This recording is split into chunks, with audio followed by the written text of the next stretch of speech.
A very good morning students. आज हम Hindi grammar का 4th चैप्टर संज्ञा, आज हम इस चैप्टर के अभ्यास कार्य करेंगे। इस चैप्टर को हमने रीड कर लिया था। संज्ञा हम किसे कहते हैं? किसी प्राणी, वस्तु, स्थान या भाव के नाम को हम संज्ञा कहते हैं। संज्ञा के कितने भेद होते हैं? संज्ञा के 3 भेद होते हैं। पहला है जातिवाचक संज्ञा, दूसरा है व्यक्तिवाचक संज्ञा और तीसरा है भाववाचक संज्ञा। ओके, अब हम इसके अभ्यास कार्य करते हैं। फर्स्ट, बोल बोल कर पढ़ो और याद करो। इसमें प्राणी को हम क्या बोलते हैं? क्रीचर। वस्तु को हम बोलते हैं थिंग। संज्ञा को बोलते हैं हम नाउन। व्यक्तिवाचक संज्ञा को हम बोलते हैं प्रॉपर नाउन। स्थान, प्लेस, भाव, एक्सप्रेशन। जातिवाचक संज्ञा कॉमन नाउन, भाववाचक संज्ञा अब्स्ट्रैक्ट नाउन। फर्स्ट है संज्ञा किसे कहते हैं। अब इसमें आपको उत्तर बताने हैं। फर्स्ट है संज्ञा किसे कहते हैं संज्ञा। इसमें मैं आपको बताती हूँ। किसी प्राणी, वस्तु, स्थान या भाव के नाम को हम संज्ञा कहते हैं। किसे कहते हैं? किसी प्राणी, वस्तु, स्थान या भाव के नाम को हम संज्ञा कहते हैं। सेकंड, संज्ञा के कितने भेद होते हैं? संज्ञा के कितने भेद होते हैं? संज्ञा के 3 भेद होते हैं। पहला है जातिवाचक संज्ञा, दूसरा है व्यक्तिवाचक संज्ञा और तीसरा है भाववाचक संज्ञा। क्या लिखने की बारी, लिखित कौशल। इसमें आपको आंसर बताने हैं। जातिवाचक संज्ञा की परिभाषा लिखो। जातिवाचक संज्ञा हम किसे कहते हैं? जो संज्ञा शब्द किसी जाति का बोध कराता है उसे जातिवाचक संज्ञा कहते हैं।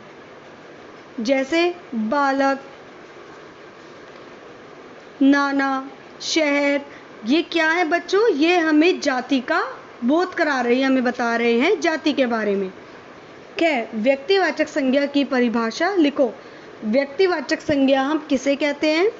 जो शब्द किसी विशेष व्यक्ति, वस्तु या स्थान का बोध कराता है उसे हम व्यक्तिवाचक संज्ञा कहते हैं।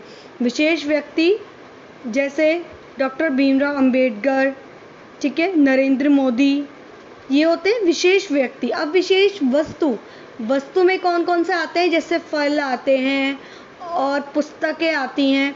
तो फल में विशेष फल कौन सा हुआ? जैसे हमारे फलों का राजा कौन है? आम है ना, तो इसमें वो विशेष वस्तु हुआ, तो आम इसमें आ जाएगा। और इसमें पुस्तकें वस्तु होती है, लेकिन विशेष पुस्तक कौन सी होती है? जैसे रामायण की किताब, महाभारत की किताब, ये होती है विशेष वस्तु। अब विशेष स्थान जैसे दिल्ली में चिड़ियाघर है, ठीक है, दिल्ली में चिड़ियाघर है, तो दिल्ली क्या है? एक विशेष शहर का नाम है। अजमेर, हैदराबाद, ठीक है, ये सब विशेष शहर के नाम हैं। सेकंड, इन शब्दों को उचित स्थान पर लिखो। इसमें आपको शब्द दिए गए हैं, इनको आपको जातिवाचक संज्ञा कौन से हैं उनमें लिखना है। जो शब्द व्यक्तिवाचक हैं उनको आपको व्यक्तिवाचक संज्ञा में लिखना है और जो भाववाचक हैं उनको आपको भाववाचक संज्ञा में लिखना है। जैसे जातिवाचक संज्ञा में आएगा कबूतर, तीर, चीनी, पेड़, पानी और बालिका। ये कौन से हैं?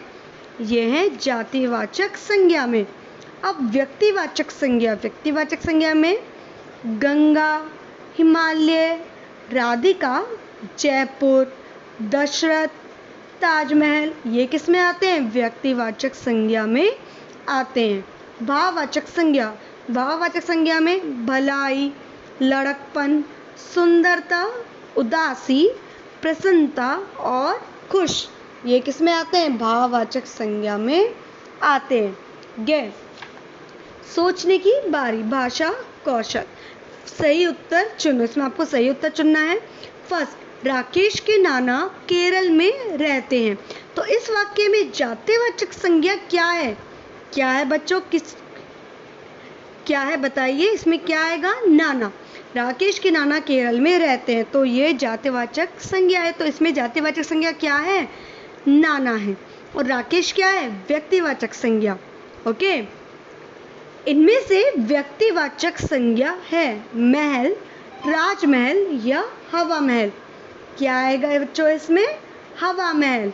व्यक्तिवाचक में संज्ञा में क्या आएगा, हवा महल। अब हवा महल क्यों आएगा, क्योंकि महल बहुत सारे होते हैं और राजमहल भी बहुत सारे होते हैं, लेकिन जो हवा महल होता है वो सिर्फ एक ही है और एक के बारे में ही बता रहा है, तो इसलिए यहाँ पर क्या आएगा, हवा महल। हवा महल किसका बोध करा रहे हैं हमें, व्यक्तिवाचक संज्ञा का हमें बोध करा रहे हैं। थर्ड, इनमें से भाववाचक संज्ञा है। भाववाचक का मतलब होता है भाव बताना, अपनी फीलिंग्स बताना, ठीक है, जैसे मिठास, मिठाई या फिर मीठा। क्या आएगा इसमें, मिठास। गैर, करने की बारी, रचनात्मक कौशल। फर्स्ट है, दो नदियों के नाम लिखो। अब इसमें दो नदियों के नाम लिखने हैं, जैसे ऊपर से नीचे की तरफ गंगा और दाएं से बाएं की तरफ गड़ंग, ठीक है। सेकंड, दो शहरों के नाम, ऊपर से नीचे की ओर पटना और नागपुर। थर्ड, दो इमारतों के नाम, ऊपर से नीचे की ओर हवा महल और बीच में क्या आएगा, ताज महल। ओके स्टूडेंट्स, आपको ये वर्क अपनी बुक में करना है। ओके, और जो क्वेश्चन आंसर्स हैं, संज्ञा किसे कहते हैं और संज्ञा के कितने भेद होते हैं, ये आपको अपनी हिंदी ग्रामर की नोटबुक में करना है। Okay students, thank you.